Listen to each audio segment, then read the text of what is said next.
Você está ouvindo agora o Movecast. Aumente o volume e vem com a gente.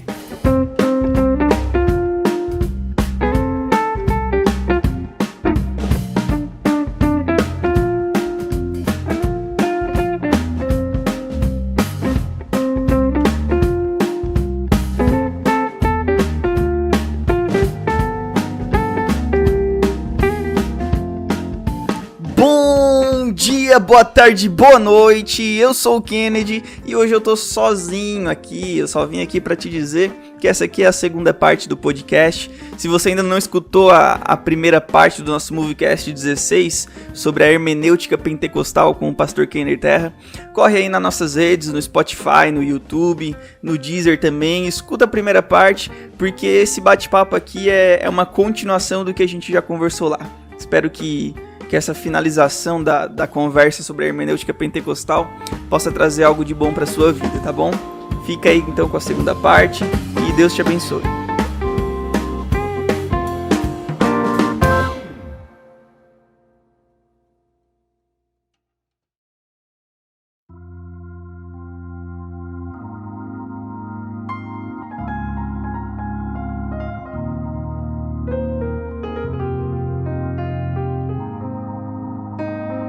Pastor, o pastor estava falando ali sobre a questão da experiência, né?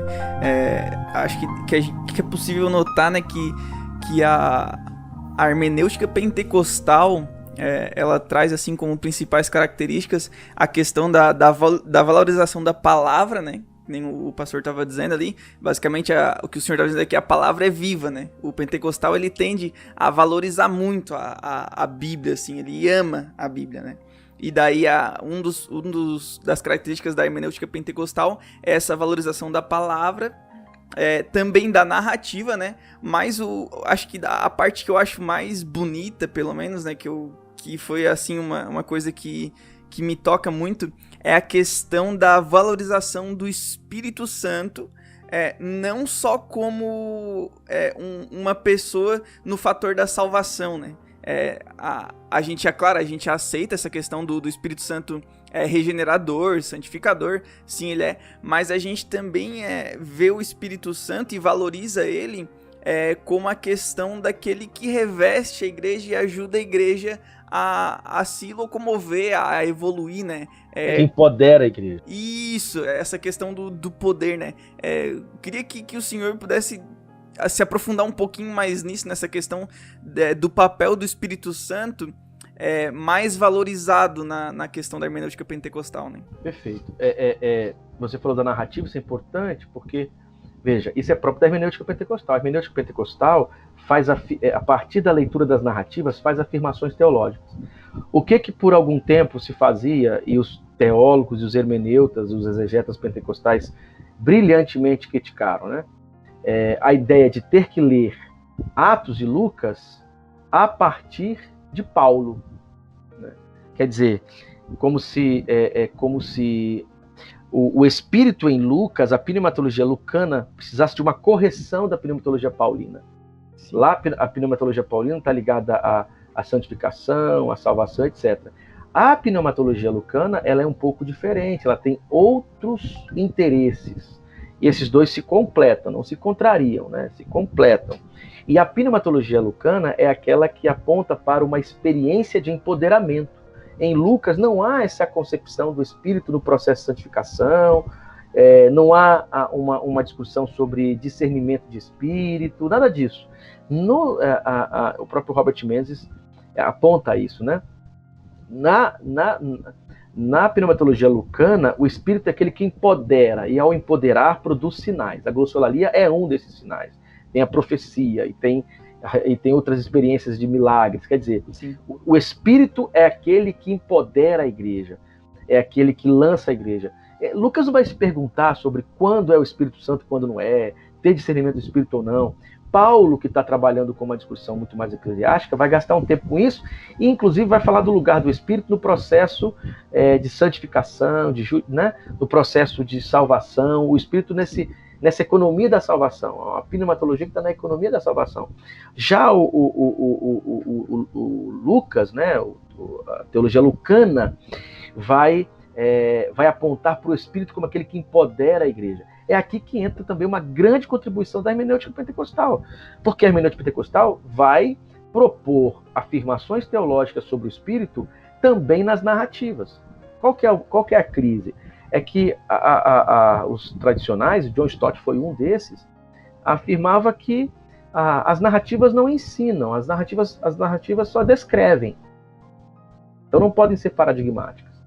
Paulo ensina, Paulo trabalha com conceituação, Paulo faz doutrinação. Quer dizer, essa leitura aqui era uma leitura muito míope, muito limitada, porque você tem em Lucas também o projeto pedagógico educacional, porque Lucas não só narra o texto, não só narra o passado, Lucas ensina com o passado, é uma teologia a partir da narrativa, é uma história teológica, E os hermeneutas pentecostais mostraram isso muito bem, em diálogo com James Dunn, em diálogo com Stott e tantos outros. E a ideia é que essa pneumatologia lucana é uma pneumatologia que aponta para o empoderamento do Espírito. E os pentecostais entenderam isso bem. Por quê? Porque os pentecostais, ao perceberem as suas experiências, foram para Atos e perguntaram: opa, nós vivemos isso aqui também. É aquela coisa de Pedro, né? Aquilo lá é isto aqui. Sim. Entendeu? Essa ponte hermenêutica, o Harold Irving vai dizer exatamente isso. Essa ponte ontológica, uma hermenêutica ontológica, quer dizer, ontológica e fenomenológica. Por quê? Fenomenologicamente, o pentecostal mostra que está vivendo exatamente o que se vive ou o que se aponta no Novo Testamento. Então, é uma espécie de ponte ontológica. O poder do Espírito lá é o mesmo aqui. E aqui tem um ponto. O que é a Bíblia, então? A Bíblia é também uma testemunha das manifestações do Espírito. Ok? Sim. Então, a Bíblia, as manifestações do Espírito são anteriores à Bíblia. O Espírito se manifesta, o Espírito dá dons, o Espírito empodera e os textos vêm depois. Sim, uma coisa que eu vi até num vídeo que o Gutierrez estava falando, que ele trouxe um ponto que eu nunca tinha prestado atenção, é a questão que lá em Gênesis o Espírito já pairava sobre as águas, né?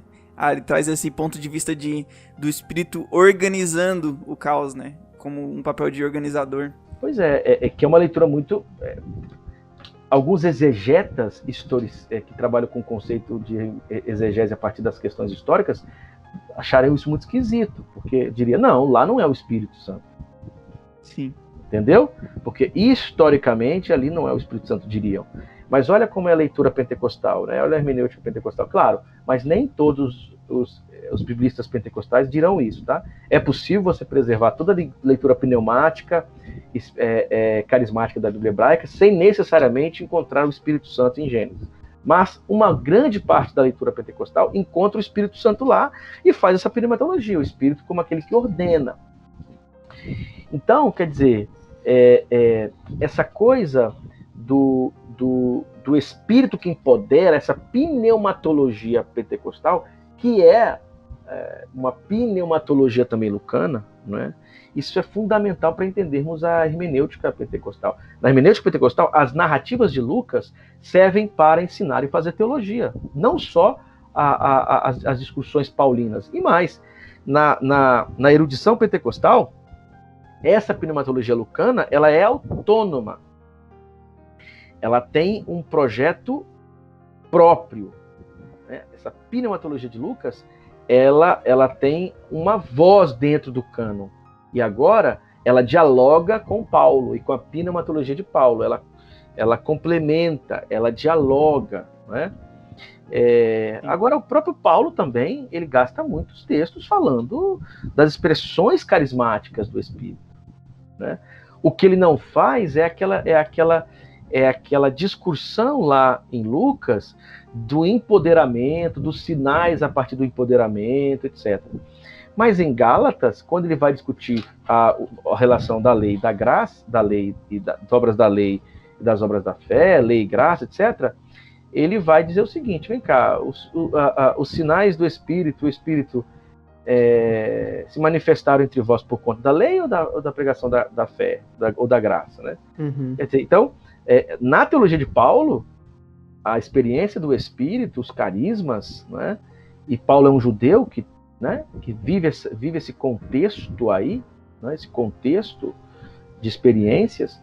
Ele mesmo teve suas próprias experiências, ele diz que falava em línguas mais do que todo mundo, ele fala que fez uma viagem para o terceiro céu, em 2 Coríntios 12, ele em Gálatas diz que o que ele fala é revelação de Jesus, né? Então, quer dizer, na teologia dele também tem essa presença do carisma, também tem essa presença do Espírito. Agora, é em Lucas que habita aí uma teologia muito importante para os pentecostais, uma perspectiva teológica muito importante para os pentecostais, que é esse Espírito que empodera, né? Na teologia pentecostal, inclusive, a presença desse Espírito, desses sinais, é um sinal de que vivemos o período apocalíptico, o fim dos tempos. Por isso aquela força missionária. Por que a força missionária? Bom, o fim chegou. Uhum. A releitura de Joel, feita por Lucas em Atos 2, habita a teologia pentecostal, dando à teologia pentecostal o que Steve Land chama dessa pulsão apocalíptica, né? Quer dizer, a expressão, né, última chuva, chuva seródia, né? A última manifestação, ou aquilo que precede a última manifestação. Então, os sinais, os dons, significam que o fim está perto, que o fim está chegando. Sim. É a última chuva, né? A última chuva do ano, é a última chuva antes da colheita, né? Então, veja, você tem aqui uma pneumatologia que tem uma relação profunda com Atos dos Apóstolos, tornando Atos dos Apóstolos também um livro de ensino, um livro paradigmático, não só uma descrição, mas uma proposta teológica que serve para hoje, que pode ser feita doutrina a partir dele. Você tem a ideia de um Espírito que empodera e impulsiona para a missão. Eu gosto muito de uma expressão do Roger Stronsdale, que ele diz que se a reforma fala em sacerdócio universal de todo crente, a Atos dos Apóstolos fala do profetismo de todo crente. Porque o mesmo Espírito profético sobre Jesus, e profético aqui tem a ver com expressões carismáticas, sim, ele derrama sobre a igreja, tornando a igreja também uma composição de profetas da proclamação e do anúncio do reino, né? Denúncia e anúncio, como os profetas eram e como Jesus era. E ele vai dizer que aí então você tem o profetismo de todo crente. Se você tem sacerdócio universal de todo crente, você tem o profetismo de todo crente. O que significa isso? Essa ideia do Espírito que empodera, e os sinais são marcas deste empoderamento, e empodera a igreja para testemunhar. Então, essa pneumatologia pentecostal é típica da maneira como os pentecostais leem o texto bíblico. É resultado dessa hermenêutica pentecostal. Pastor, e é interessante que o senhor até falou um pouco atrás sobre essa questão, né, de muitas vezes outras traduções lerem o texto de Lucas Atos utilizando aquela leitura de Paulo, né, querendo usar Paulo como referência para ler, né, todo o Novo Testamento. A gente sabe que Paulo escreveu a maioria do Novo Testamento, mas a gente sabe que cada livro tem sua particularidade, né? E é interessante que tem um argumento, que é até um argumento forte do sensacionismo, que eles falam que é impossível a gente fazer doutrina a partir do texto de Atos, porque é uma narrativa histórica, né? Mas é interessante e às vezes se torna até engraçado, porque eles também utilizam o texto de Atos para, né, provarem, entre aspas, a cessação dos dons, né? Então, se eu não posso usar o texto de Atos para afirmar que os dons... enfim, fazer doutrina em cima dele, eu também não posso usar o texto de Atos para afirmar que os dons cessaram. Só porque tem uma questão interessante, que o senhor até falou há alguns comentários atrás, que é sobre essas questões dos pressupostos experienciais. E a gente entende que, até como o senhor falou, existe a experiência. A partir da experiência, o pentecostal ele tem uma leitura mais clara da Bíblia, né? Como o Clark Pinnock falou, né? Que a partir da experiência ele tem uma leitura mais clara da Bíblia, né? Ele pega o texto bíblico e assim ele tem uma leitura um pouco diferenciada, digamos assim, do texto bíblico, principalmente do texto de Lucas Atos. Só porque eu queria poder entender, e se o senhor puder falar um pouco pra gente, né, para aqueles que estão ouvindo a gente aí, como essa verificação experiencial e esses pressupostos experienciais eles são importantes, não somente para uma boa hermenêutica, mas para a praxis da igreja, né, para a prática da igreja, para o dia a dia ali da comunidade de fé. A coisa da verificação, né? Você está citando aí provavelmente o Roger Stronsdale, não é isso? Sim. Porque é o seguinte, você tem na história da hermenêutica pentecostal uma discussão sobre o lugar da experiência, né, nesse trabalho, nessa discussão. Uhum. Então, a William Menzies e Robert Menzies e o próprio Stronsdale e outros vão criar uma série de possibilidades do lugar da experiência. Uns dirão o seguinte, né, o próprio William Menzies. Primeiro você tem a exegese, a análise literária, e depois você verifica na experiência da comunidade para ver se a leitura foi, não é? Se a leitura teve sucesso. Quer dizer, a experiência vem a verificação com a experiência vem depois. O Roger Stronsdale fala assim, não, você tem os pressupostos experienciais, e aí você faz a exegese analisando gênero, literatura, contexto social, e depois você também faz a avaliação experiencial, a verificação experiencial. Você percebe aí? Temos dois exemplos do lugar da experiência, né? O William Menzies, a experiência só serve para uma verificação depois, como se no processo da leitura fosse possível negar, né? Sim. E fingir que a experiência não está aí, ou anulá-la. Já o Roger Stronsdale é um pouquinho mais realista nesse sentido, né? Um pouquinho mais humilde, diria eu, e menos dependente desse paradigma moderno. Vai dizer, não, eu quando leio o texto bíblico já o faço a partir dos pressupostos pentecostais. Eu sou um pentecostal que tem experiência de glossolalia, sou batizado com o Espírito Santo, ele diz, né? Creio na contemporaneidade dos dons, então naturalmente eu tenho isso como pressuposto antes do texto bíblico, antes de ler o texto bíblico. Então ele admite isso. E depois disso, a partir disso, então eu uso o método historiogramatical para analisar a questão literária, a questão filológica, a questão histórica e tal, e depois eu então farei uma verificação com a experiência, né? Eu vou verificar depois com a experiência se a minha exegese, se o meu trabalho foi bem feito. Quer dizer, essas duas propostas aqui, e tem outras, são caminhos, né? São caminhos. Então eu acho o seguinte, a relação é circular. A relação, não sei se eu fugi um pouco da tua pergunta. Não, tá indo. É isso? Tá indo. É isso. Tá. É porque eu tô aqui falando, talvez eu tenha até fugido. Imaginei que estivesse fugindo da sua pergunta. A relação é circular. Né? Você tem a experiência, o texto, e o Kenneth Archer e outros vão falar da comunidade. Né? Tem outros autores, pós-Kenneth Archer, que vai dizer, além da comunidade, tem o pastor ou líder instruído, também que ajuda nesse processo. Mas, isso quer dizer assim, esse texto está aqui, ele tem seus limites. Né? Ele não serve, ele não pode servir para qualquer leitura. Ele tem limites naturais, sintáticos, né? Literários, linguísticos, né? Ele tem seus limites. E aqui há a experiência que nós temos, que o pentecostal tem, que o mundo pentecostal alimenta e desenvolve. Então, essa experiência pentecostal, ela vai ajudar na compreensão do texto. E, naturalmente, esse texto agora, que é iluminado pela experiência, e que ajuda, né, que corrige, né, que melhor avalia essa experiência, isso vai produzir práticas comunitárias e pastorais, entendeu? Sim. Quer dizer, então você na prática, você tem aqui uma comunidade que vive essas experiências. Não tem como, não é possível, você não tem como chegar numa comunidade pentecostal, vocês são de igreja pentecostais, vocês são da Assembleia de Deus, a de Criciúma, não tem como você chegar para a comunidade e falar assim, gente, vamos parar com as nossas experiências para que a gente leia o texto. Depois que ler o texto, a gente volta para cá para ver como que é. Vamos acabar com o reteté.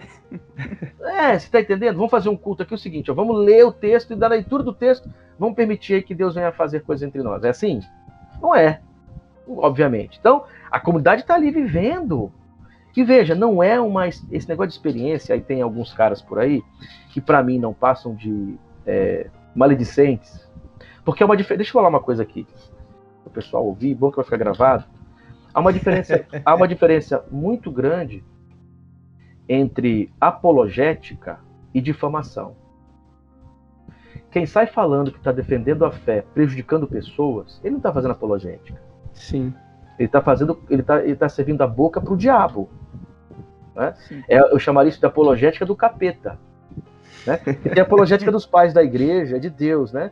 Que Deus, mas tem a apologética do diabo também. Né? O diabo tem os seus métodos apologéticos. E tem gente aí que está jogando com os métodos apologéticos do diabo e achando que é o Messias de Deus. Entende? Então, quer dizer, talvez o cara está com a roupa de um apologeta de Deus, mas com a alma de um defensor tipicamente diabólico. Exatamente. Porque ninguém defende a fé prejudicando as pessoas. Até onde eu sei, os apologetas e os polemistas, eles não matavam por aquilo que eles acreditavam. Eles morriam por aquilo que acreditavam. Sim, então, sim. Então, quer dizer, isso é um ponto. E aí, esses apologéticas do diabo, esses apologetas do diabo, começam a usar expressões do tipo, essa teologia experiencialista, teologia da experiência, hermenêutica da experiência, esses experiencialistas.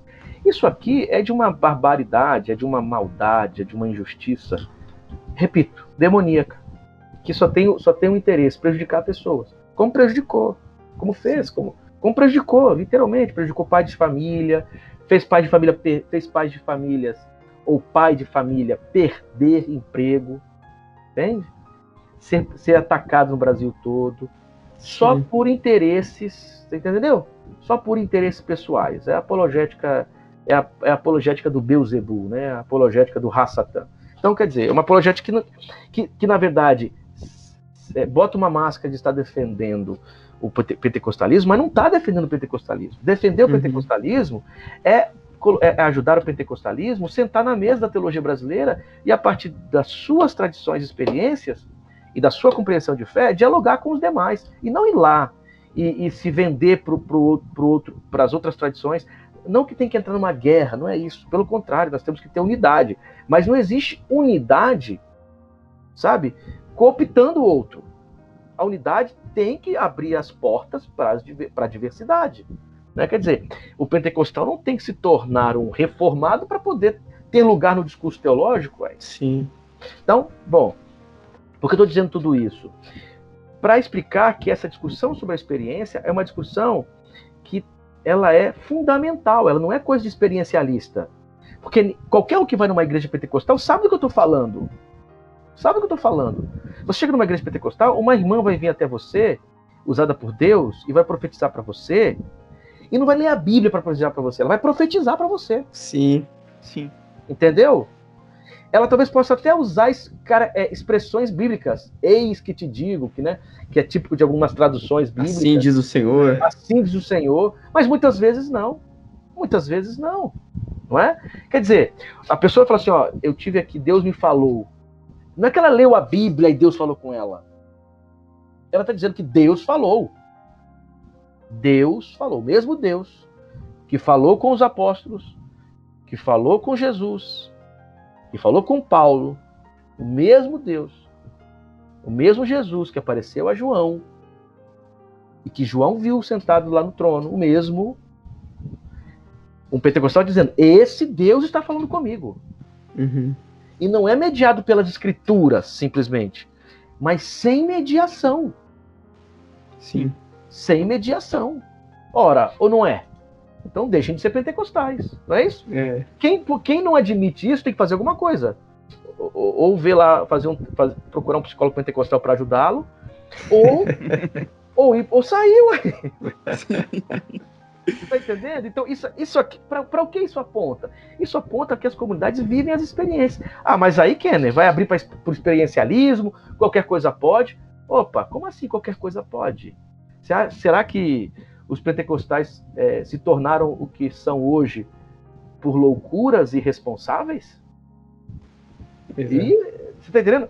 Então, quer dizer, a experiência pentecostal, ela é essa coisa da própria comunidade, é vivida na comunidade. E a Bíblia? A Bíblia é exatamente esse texto que não só confirma essa experiência, como também é iluminado por essa experiência. Então, logo, num trabalho pastoral, no trabalho de uma igreja, imaginemos aqui uma igreja local, que tem a Bíblia ali, primeiro, ela tem que esperar sempre que o Espírito vá fazer coisas sobrenaturais, ela tem que esperar sempre que as reuniões serão sempre reuniões afetivas, coletivamente avivadas, e isso não tem a ver com bagunça, com desespero, com coisas descontroladas, mas tem a ver com a experiência do gozo do Espírito, da beleza do Espírito, que o Harvey Cox vai chamar de...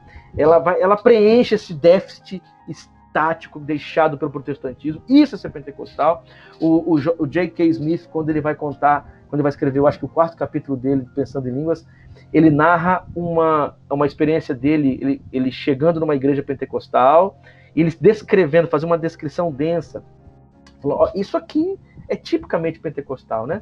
Ele chega, as pessoas já o abraçam, o pastor prega lá e o outro aqui confirma, e a pregação não é só uma exposição teórica, você está entendendo? Aí você vai para a própria liturgia pentecostal, porque a pregação é uma pregação participativa, porque eu aqui sentado, eu glorifico, e lá eu glorificando confirma o que ele está falando. Confirma a palavra, exato. Você está entendendo? Sim. Então o cara já muda a entonação, ele já chega para outro caminho.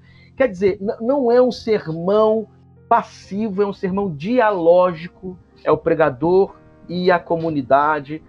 Isso, dentro da comunidade, produz uma espécie de gozo no Espírito. O testemunho faz parte, porque a pessoa vai lá, conta a sua história, as pessoas aqui embaixo se entendem parte daquela história também. Quer dizer, o Espírito que agiu nela, age aqui também em mim. Quer dizer, isso aqui é um outro tipo de racionalidade e é um outro tipo de acesso ao texto bíblico. Porque o texto bíblico vai ser lido dentro deste tipo de experiência. Né? Deste tipo de experiência, que não é vivida e que não faz parte da tradição protestante, ué. Uhum. O pastor, até o que o pastor estava falando ali sobre a questão da relação direta com Deus, né, que não é intermediada pela palavra. Até uma coisa que aconteceu com o meu avô, que acho que é um exemplo muito legal disso. O meu avô, ele era presbítero da Assembleia de Deus, né? Ele já é falecido. E daí, um dia, ele foi convidado para pregar. E daí, assim que ele pegou no microfone para iniciar a pregação dele, quando ele foi cumprimentar a igreja, se levantou uma pessoa na igreja em profecia e pegou e falou: tu não tem a capacidade para estar aí em cima. E começou a falar como se alguma pessoa que estivesse no púlpito não devesse tá lá em cima, que deveria descer, que deveria rever os seus conceitos. E daí o meu avô, como ele tinha acabado de pegar o microfone, logo ele pensou, poxa, é pra mim, né? E daí o meu avô pegou e ele era um homem de extrema oração, orando 4 horas, 5 horas por dia, ele lia muita Bíblia. Então ele pegou o microfone e falou assim, irmãos, talvez eu tenha feito alguma coisa que eu não percebi e Deus não se agradou, então eu vou descer do púlpito, vou ali orar e vou pedir para Deus me mostrar o que eu fiz de errado para que se levantasse essa profecia, né? E daí assim que ele falou isso, se levantou uma pessoa diferente na igreja. Se levantou uma pessoa no outro canto e falou assim, não te preocupa que não é contigo que eu tô falando, filho. Pode pregar. Então a gente vê essa questão da relação direta, né? Essa relação direta com Deus, que não é algo intermediado. Se levantou uma pessoa falando uma profecia pra alguém... Crise, hein, irmão? Imagina... Aí o seu avô pensou assim, nunca mais eu subo num púlpito. Não, imagina. Aí depois o Espírito Santo, o próprio Deus, foi lá e falou, não é contigo, pode falar. Então essa questão da relação direta é muito linda, né? Pois é, então assim, talvez alguém ouça isso e pense assim, isso aí é loucura. Sim. Isso não tem sentido. Quem vai dizer se foi Deus mesmo ou não? Quer dizer, quem vai garantir que uma pessoa falou e o outro lá para corrigir levantou e falou também? A discussão não é essa. Quem tem que dar conta disso são os pentecostais. Quem tem que dar conta disso é a comunidade. É a presença de outro dom, inclusive, o discernimento do Espírito. Agora, ninguém tem o direito, nenhum reformado tradicional, ou até mesmo pentecostais, supostamente pentecostais, pseudo-pentecostais, tem o direito de avaliar ou desconsiderar a experiência porque tem medo daquilo ali não ser real. Olha só, gente, se o problema fosse realmente as experiências, as igrejas presbiterianas e batistas tradicionais precisariam ser um jardim do Éden. Uhum. Não é? E elas deveriam ser perfeitas. Se o problema é ter as experiências, se os problemas todos se reduzem à questão da experiência, então vamos fazer o seguinte, cara, vamos todo mundo pegar a experiência, porque lá todo mundo deve se amar, deve todo mundo se respeitar, o pastor vive o ministério com liberdade, né, com compromisso, e as pessoas amam, estão transformando, eles vão transformar o Brasil, quer dizer, é porque, né, se 30% dos evangélicos do Brasil, 30% são evangélicos, se esses 30% forem presbiterianos e batistas, porque não tem as experiências pneumáticas, não valoriza muito essas experiências, pronto, o Brasil mudaria. Isso é verdade? Eu garanto para você que não. Então, os problemas não estão nas experiências. A questão não tem a ver com a experiência. Pelo contrário, a experiência é a identidade da tradição pentecostal. E digo uma coisa para vocês, tá? Com essa conversinha fiada aí de experiencialismo para lá, experiencialismo para cá, daqui a pouquinho, o que vai ser a igreja pentecostal? Vai ser uma igreja que vai ficar contando as memórias do que ela foi um dia. Sim, exato. Entendeu? Lembrem-se, as igrejas tradicionais do Brasil, hora e outra, vão trancando as suas portas. Eu acho que os pentecostais estão achando bonito isso. É bacana fechar porta de igreja, né? É bacana fechar projetos missionários, é bacana fechar seminários teológicos. Seminários teológicos tradicionais não tem aluno. Tá entendendo? Por quê? Sim. Porque não tem gente. Uhum. Porque ninguém aguenta viver numa experiência religiosa racionalista, bibliólatra. Você tem que amar as escrituras. Os pentecostais sempre amam. E os pentecostais amam as escrituras porque eles têm um negócio que os outros não têm. O espírito que age nas escrituras age agora. Exato. Né? Qual a garantia? Poxa, a garantia que eu tô aqui vivendo, ó. Vem cá colorar pra você. A experiência, exato. Você tá entendendo a coisa aqui? Então, assim, aqui entra a prática, como você perguntou. Quer dizer, essa relação da experiência com o texto vai ajudar na prática. É claro que há exageros. Outro dia me mandaram um vídeo numa igreja pentecostal americana, que não é nova, o cara com uma cobra na mão, não é? Nossa. Rolando e dançando com a cobra. Eu acho que eu vi esse vídeo. Pois é, a igreja da cobra. A cobra mordeu o cara, quer dizer, pelo que eu entendi, cobras venenosas, serpentes, né? O anterior quase morreu, mas um outro morreu. Aí línguas, o cara em línguas, em transe. Aí cabe ao exegeta pentecostal fazer o seguinte: vamos discutir aqui, vamos tentar avaliar, vamos produzir teologia para nos ajudar na compreensão do que é experiência estática, do que é transe. Como que a gente pode, a partir das experiências da nossa comunidade e do texto, da tradição, fazer teologia, quer dizer, o que realmente são, quais são os limites disso? E uma teologia sempre aberta para se refazer, não é? Por isso que o pentecostal, quando é muito fundamentalista, está traindo a própria essência, que a essência do espírito do pentecostal é a liberdade do espírito. Você pode ser ortodoxo sem ser fundamentalista. Entendeu? Você pode ser doutrinariamente muito afinado sem ser fundamentalista. Sim. Então, o próprio pentecostalismo mostrou isso. Quer dizer, havia uma tradição oficial sensacionista. O cristianismo era sensacionista. Uhum. Na Europa, né? E nos Estados Unidos, na modernidade. pentecostal vem e diz assim, não, essa doutrina está errada. Entendeu? Por que está errado? Porque eu estou experienciando coisas aqui e o texto, entendeu? E o texto garante isso. Eu estou vivendo as experiências aqui e o texto garante isso. Veja que o texto está numa relação aqui com a minha experiência. E aí, naturalmente, isso vai gerar uma prática pastoral. Aí, na prática, isso vai me ajudar a não permitir que o espírito seja apagado, como Paulo mesmo exorta, e ao mesmo tempo eu vou criar os limites para que isso não seja um salvo-conduto, uma abertura para qualquer tipo de loucura. Né? Sim. Quer dizer, eu não vou agora botar uma cobra no pescoço e vou dançar falando em línguas, porque Marcos diz que pegaram em cobras e nada vai acontecer. Você está entendendo? Então, assim, é um pouco disso.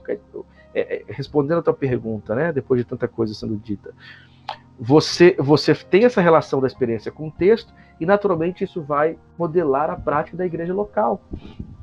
A igreja local vai estar sempre aberta para essas experiências, mas sempre numa abertura submissa às escrituras, e essas escrituras também iluminadas por essa experiência, etc. Quer ver? Na própria experiência pentecostal, nós percebemos que existem algumas expressões carismáticas que não estão exatamente listadas naqueles dons lá de Paulo. Estou falando uma bobagem aqui? Entende? O próprio...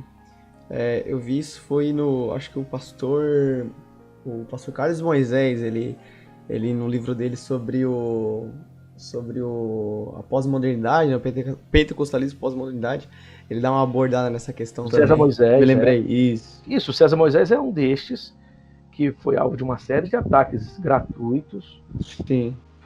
Especialmente por um cidadão sem escrúpulos. Esse tipo de apologética que faz aquele tipo de apologética que eu expliquei a vocês, e que ele faz exatamente essa defesa. Qual a defesa? Olha, o pentecostal tem na experiência um lugar importante. E isso parece que lembra um pouco mais a pós-modernidade do que a modernidade. Não que o pentecostal seja pós-moderno, mas ele antecipa a pós-modernidade. É isso aí, gente. Eu vou só dar mais uma complementada pedindo pro pastor indicar alguns livros para o pessoal que quer se aprofundar um pouco mais na hermenêutica pentecostal. Eu vou indicar, obviamente, os dois que eu participo. Com certeza. Eu indico muito o Pentecostalismo e Pós-Modernidade do César Moisés. Eu indico o livro que eu escrevi junto com o Gutierrez, que saiu pela Thomas Nelson. Comprem. Esse livro você vai ter acesso no final como eu falei, né, no nosso encontro aqui, capítulos também lá no anexo, né, anexo A, B, C e D, de autores internacionais como Craig Keener, Kenneth Archer, Karkine, etc. Que foi publicado pela Thomas Nelson, Autoridade Bíblica e Experiência no Espírito. E eu também quero recomendar o Experiência e Hermenêutica Pentecostal, que eu escrevi com o Davi Meschiati. Não é eu? Não, é outro Davi, é o Davi Meschiati. E esses textos todos, No Poder do Espírito, do William e Robert Menzies, os textos do Glossolalia do Robert Menzies, do Shelton, O Poder em Palavras e Obras, ainda em português, o texto do Craig Keener, Hermenêutica do Espírito, o livro que acabou de sair pela Thomas Nelson, Pensando em Língua, do J.K. Smith, o Roger Stronsdet, quer dizer, todos os dois livros dele sobre Lucas, um que saiu pela CPAD e o outro que saiu, se eu não me engano, pela editora Carisma. Carismas, isso. É isso aí. O que você encontrar o Gordon Fee, os textos do Gordon Fee. Então, o que você encontrar aí do Gordon Fee, Robert Menzies, porque em português são esses que nós temos, né? Sim. William Menzies, o Roger Stronsdet, o Kenner Terra, o Gutierrez Siqueira, o César Moisés. Principalmente Kenner Terra, né? Vocês comprem, né? Vocês comprem. Agora, tem muita coisa em inglês, né? Em inglês tem muita coisa. Aqui o Dayton, né? Raízes Teológicas do Pentecostalismo. Infelizmente, do Kenneth Archer, nós não temos nada em português, a não ser esse capítulo aí do nosso livro. Então essas obras todas... Mas quem é pentecostal, pastor? Só orando ali, pedindo a Deus ali, É, né? O dom de línguas ali, o dom de interpretação. Ele já aprende. tá tranquilo. Eu também acho. Eu acho que esse é um bom caminho. E também pra quem é inglês fluente, né? Também tem outro autor americano aí que é o Kenneth Terra. Pois é, o Kenneth Terra. Então, assim, interessante que em inglês tem muita coisa.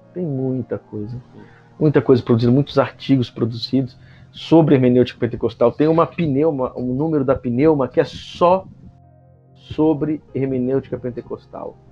E os caras discutindo exatamente esses pontos aqui, e a galera dialogando com teóricos pesados, né? Com Paul Ricoeur, com Heidegger, com Derrida, com a tradição moderna também. Então eu acho que esses textos são fundamentais para a gente compreender um pouquinho a discussão. O texto que saiu agora também do Robert Menzies, esse texto é muito bom. O Empoderados para Testemunhar. Sim. Eu li esse texto na época em inglês e fiquei muito feliz por saber que ele foi traduzido para o português. Esse texto é um texto muito interessante, porque ele vai mostrar uma coisa aí para os brasileiros que talvez eles não estavam considerando. O Robert Menzies não é um leitor da Bíblia fundamentalista. Uhum. Né? Ele vai aplicar os métodos histórico-críticos. Ele vai aplicar. Claro, com a moderação necessária. Tanto que naquele livreto que foi publicado pela CPAD, né?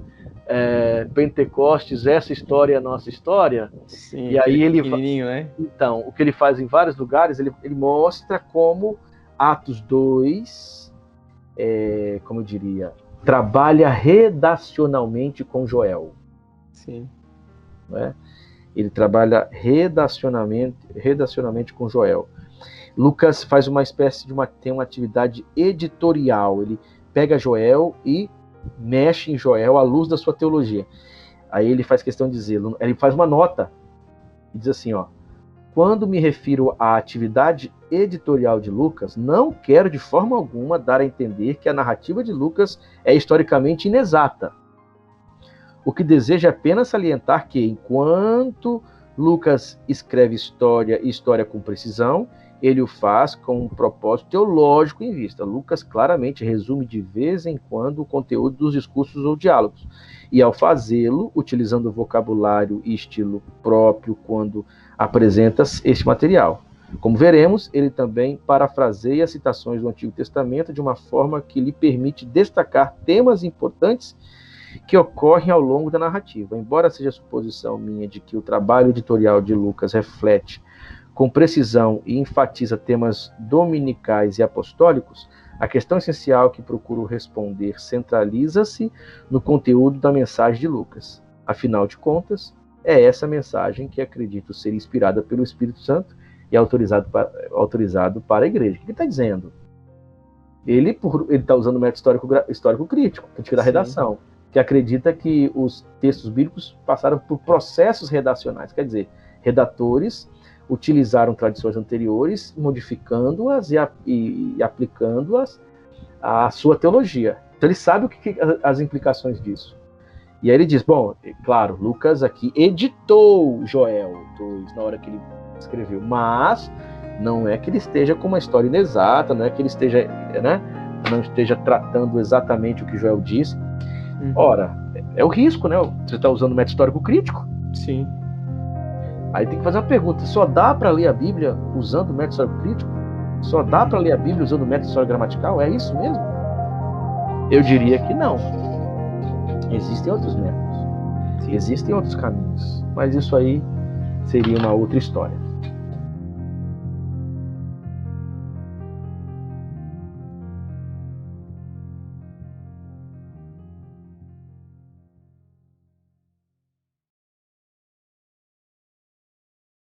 Bom, Quando a gente pensa então, em hermenêutica pentecostal, precisamos considerar o lugar da experiência. Considerar o lugar da experiência não é ser experiencialista nem colocar a experiência acima do texto, mas é valorizar um detalhe fundamental da espiritualidade pentecostal. O pentecostal acredita que os dons, que a manifestação sobrenatural do Espírito, essas coisas todas acontecem agora. E é a partir disso e dessa verdade que o pentecostal interpreta o texto bíblico.